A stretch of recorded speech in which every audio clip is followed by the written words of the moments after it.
बड़ी अजीब स्थिति उत्पन्न हो गई जब ये लड़के वहाँ पर लोगों के इलाज करने आए। इनके अंदर मानवता नहीं है, इनके अंदर इंसानियत नहीं है, डिसिप्लिन नहीं है। तो ये भविष्य में जब ये बड़े डॉक्टर बनेंगे तो कैसे लोगों की सेवा करेंगे। मैंने इसकी लिखित शिकायत डिप्टी सीएम साहब को दिया है और अधीक्षक को भी दिया। अधीक्षक के चैम्बर में गए तो वहाँ पर उनके गार्ड बैठे थे, बोले लिख के दीजिए कि आप कौन। हमने लिख के दिया, तो हम तो उनके गार्ड से उलझने नहीं गए, झगड़ा नहीं करने गए। जो नियम है, जो कानून बना हुआ है उसके तहत हम गए। लेकिन पता नहीं वहाँ के सुपरिटेंडेंट क्या मैनर सिखाए हैं वहाँ के बच्चों को और अपने गार्ड को। ये तो अब तो जवाब उनको देना पड़ेगा। कुछ लोगों का नेचर होता है, संस्कार होता है, उनकी परवरिश वैसी होती है। ऐसा नहीं कि पीएमसीएच का सब डॉक्टर बदमाश है। हम लोग हमेशा जाते हैं, डॉक्टरों से बहुत अच्छा सहयोग मिलता है। लेकिन ये दो लड़के जो हैं, मुझे लगता है कि इनको एकदम इनका रजिस्ट्रेशन रद्द होना चाहिए, इन पे कार्रवाई होनी चाहिए, ताकि आइंदा इस तरह के मानसिकता के जो भी वहाँ बैठे हुए हैं उनको ये पता चले कि नियम कानून से चलेगा कोई भी चीज़, किसी के मनुवादी विचार से या फिर दंगाई से नहीं चलेगा। तो ऐसे दंगाई लोगों के ऊपर कार्रवाई होनी चाहिए। आप जाइए, हम कैसे जाएंगे, आप लोग कैसे ऊपर आ गए, किसके परमिशन से आए। हम लोग को भी परमिशन लेना पड़ेगा, तो कैसे नहीं लेना पड़ेगा, आप लोग कैसे ऊपर घुस जाते हैं। तो उसके बाद में हम कुछ भी नहीं बोले, हमले हो गया, आप जाइए। जब से मोदी जी कहते हैं हम तुम्हारे सेवक हैं, हम आपके सेवक हैं, हम आपके नौकर हैं, उन्होंने इतना स्थिति नेताओं का ख़राब करके रख दिया है कि आम आवाम सिपाही तक नेता को इज्जत नहीं करना चाहता है। तो सारा बिगाड़ा हुआ बीजेपी का है। बीजेपी को ये पता है कि देश में फूट डालो, राज करो, ऐसे देश नहीं चलता है। देश चलता है संविधान से। नमस्कार, मैं विकास सिंह और आप देख रहे हैं देशवा न्यूज। इस वक्त हमारे साथ राजा पाकड़ की विधायिका प्रतिमा कुमारी जी हैं और इनके साथ कुछ ऐसा घटना पीएमसीएच में घटता है जिसके बाद ये भागी भागी बिहार के स्वास्थ्य मंत्री तेजस्वी जी के पास जा पहुंचते हैं। मैम, ऐसा क्या हुआ था पीएमसीएच में कि आपको तेजस्वी जी के पास जाना पड़ गया? देखिए, जैसा कि आप सब लोग जानते हैं कि जनप्रतिनिधि जो होते हैं अपने जनता के सुख दुख में हमेशा खड़े रहते हैं। हमारे क्षेत्र के एक लड़के का एक्सीडेंट हो गया था, वो ऑर्थोपेडिक डिपार्टमेंट में एडमिट है। उसको देखने के लिए हम 2 बजे गए थे पीएमसीएच। अब गए तो हमारे साथ हमारे सिक्योरिटी गार्ड थे। हम ऊपर चले गए, 3rd फ्लोर पे है। हमारे सिक्योरिटी गार्ड ने सिर्फ 2 लड़के आ रहे थे, उनको कहा कि आप साइड हो जाइए। इसी पर वो उलझ गए, झगड़ा करने लगे हमारे गार्ड से, तुम कैसे ऊपर आ गया, किससे पूछा, ये वो। तो मेरा नज़र पड़ा कि क्या हो गया, तो हम बोले, मेरे बेटे की उम्र के थे दोनों। हमने कहा कि बेटा क्या बाबू क्या हो गया, जाइए, गलती हो गया, इससे इसकी ड्यूटी है।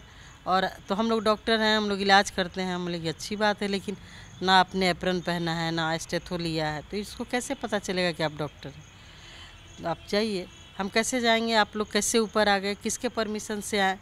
हम लोग को भी परमिशन लेना पड़ेगा, तो कैसे नहीं लेना पड़ेगा, आप लोग कैसे ऊपर घुस जाते हैं। तो उसके बाद में हम कुछ भी नहीं बोले, हमले हो गया, आप जाइए। मेरे दोनों गार्ड को खींचने लगा, उसके बाद अपने गार्ड को बुलाया, 10-12 जो डॉक्टर थे सबको फ़ोन करने लगे, सबको बुलाए। तो बड़ी अजीब स्थिति उत्पन्न हो गई जब ये लड़के वहाँ पर लोगों के इलाज करने आए। इनके अंदर मानवता नहीं है, इनके अंदर इंसानियत नहीं है, डिसिप्लिन नहीं है। तो ये भविष्य में जब ये बड़े डॉक्टर बनेंगे तो कैसे लोगों की सेवा करेंगे। एक डॉक्टर बनाने में सरकार का 1 से 1.5 करोड़ रुपया खर्च होता है, और उसके बाद ये बैठ के वहाँ गुंडागर्दी करेंगे, तो ये कहीं से सराहनीय नहीं। मैंने इसकी लिखित शिकायत डिप्टी सीएम साहब को दिया है और अधीक्षक को भी दिया। अधीक्षक के चैम्बर में गए तो वहाँ पर उनके गार्ड बैठे थे, बोले लिख के दीजिए कि आप कौन। हमने लिख के दिया, तो हम तो उनके गार्ड से उलझने नहीं गए, झगड़ा नहीं करने गए। जो नियम है, जो कानून बना हुआ है उसके तहत हम गए।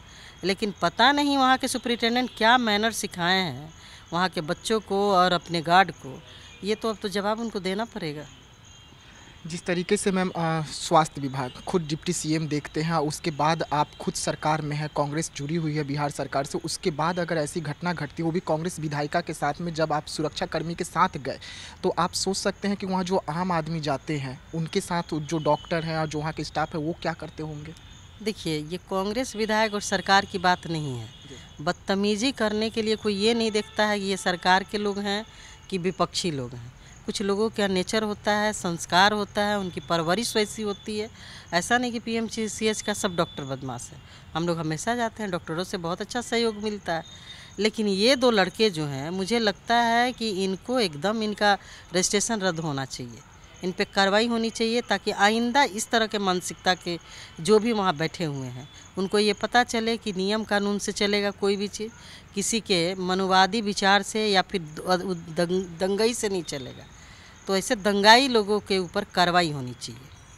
सुरक्षाकर्मी के अलावा वहाँ आपके साथ भी बदसलूकी हुआ या आपके साथ दुर्व्यवहार हुआ, इसको लेकर आपने तेजस्वी जी के पास भी गए, क्या कुछ आश्वासन मिला? उन्होंने कहा कि एकदम कार्रवाई होगी। उन्होंने फ़ोन किया कि भाई ये कौन लोग हैं, इनको ट्रेस आउट कीजिए, 2 बजे ये कौन ड्यूटी पे थे, क्यों इस तरह का इन लोगों ने व्यवहार किया। वो किसी कार्यक्रम में जा रहे थे, फिर भी उन्होंने मुझे समय दिया। निश्चित रूप से कार्रवाई होगी। क्या लग रहा है मैम कि जो विपक्ष की ओर से हमेशा आरोप लगता हुआ है कि नीतीश कुमार के सरकार में अफसरशाही नीति लागू हो गई है, तो क्या ये सही है? अरे भाई, विपक्ष के लोग भी तो 1 साल पहले सब तो बिगाड़ा हुआ उन्हीं का है। जब से वो लोग आए हैं देश के माहौल को इतना गंदा कर दिया है, यहाँ पर सारा प्रोटोकॉल उन्होंने ध्वस्त कर दिया। जब से मोदी जी कहते हैं हम तुम्हारे सेवक हैं, हम आपके सेवक हैं, हम आपके नौकर हैं, उन्होंने इतना स्थिति नेताओं का ख़राब करके रख दिया है कि आम आवाम सिपाही तक नेता को इज्जत नहीं करना चाहता है। तो सारा बिगाड़ा हुआ बीजेपी का है। बीजेपी को ये पता है कि देश में फूट डालो, राज करो, ऐसे देश नहीं चलता है। देश चलता है संविधान से। संविधान बचाने के लिए हम लोग एकजुट भी हो रहे हैं, और कार्रवाई जब होगी तो पता चलेगा कि देश कैसे चलता है। बिहार का जितने भी बड़े मंत्रालय हैं वो तो हमेशा से नीतीश कुमार के पास रहा, और नीतीश कुमार अभी महागठबंधन के साथ है, तो इसमें बीजेपी का रोल कितना है कि अफसरशाही नीति में बीजेपी का रोल आ रहा है? देखिए, सबसे बड़ी बात है कि स्वास्थ्य विभाग तो था, बीजेपी के पास ही था, तो एक दिन में थोड़े बिगड़ा है डॉक्टर। वो 1 साल का पढ़ाई तो उसका था नहीं। जब वहाँ पे इंटर्न है तो निश्चित रूप से पहले से पढ़ रहा है। और हम तो एक रास्ते में आ गए, एक घटना है ये। इसके पहले कितने लोगों के साथ वो बदतमीजी किया होगा। उसकी आदत, वो आदतन है ना। बात तो कोई थी नहीं, हमने तो उसको कहा कि बेटा चले जाइए। हमारे तरफ से कोई इस तरह का मिसबिहेव हुआ होता या हमारे गार्ड की तरफ से कुछ मिसबिहेव हुआ होता, तब हम समझते कि हाँ भाई चलो हम लोग गलती किए हैं। वहाँ इतने सारे लोग थे, सब लोग यही बोल रहे थे कि मैडम वो तो आपको अंदर इसलिए नहीं आने दे रहा था कि सब अंदर रोगियों के साथ बहुत बदतमीजी से पेश आता है। तो ये सब तो रवैया है इन लोगों का। अच्छा, आपका जो पेशेंट था, जो आपका क्षेत्र का था, उसके साथ क्या हुआ था कि आपको वहाँ जाना पड़ गया था? उसका एक्सीडेंट में पैर कट गया था, उसको ब्लड चढ़ाना था। कल रात से ही वो कई बार फ़ोन किया, ब्लड मंगवा करके भी ये लोग नहीं चढ़ा रहे थे। अब चढ़ाएंगे तब चढ़ाएंगे कर, तो हम लोग चले जाते हैं, कुछ हेल्प हो जाएगा, डॉक्टर को अपने सामने ब्लड चढ़वा देंगे बच्चे को। लेकिन ये तो दूसरे बखेरा खड़ा कर दिया। लेकिन हमने कंट्रोल रूम में बोल करके, अधीक्षक को बोल करके उसका ब्लड चढ़वा दिया। जी हाँ, तो आप प्रतिमा कुमारी को सुन रहे थे, जो कि राजापाकड़ से विधायिका हैं और कांग्रेस की विधायिका है। साफ तौर पे जिस तरीके से इनके साथ पीएमसीएच में और इनके सुरक्षाकर्मी के साथ बदसलूकी हुआ, उसको लेकर इन्होंने बिहार के डिप्टी सीएम और स्वास्थ्य मंत्री तेजस्वी यादव से कंप्लेन की है और मांग की है कि ऐसे डॉक्टरों पर जल्द से जल्द बड़ी कार्रवाई देखने को मिले, ताकि जो आम आवाम है वो सुरक्षित रह सके हॉस्पिटल में। फिलहाल देशवा न्यूज़ में इतना ही। देश दुनिया की तमाम खबरों के लिए बने रहिएगा देशवा न्यूज़ में। तब तक के लिए मुझे दीजिए इजाज़त। धन्यवाद।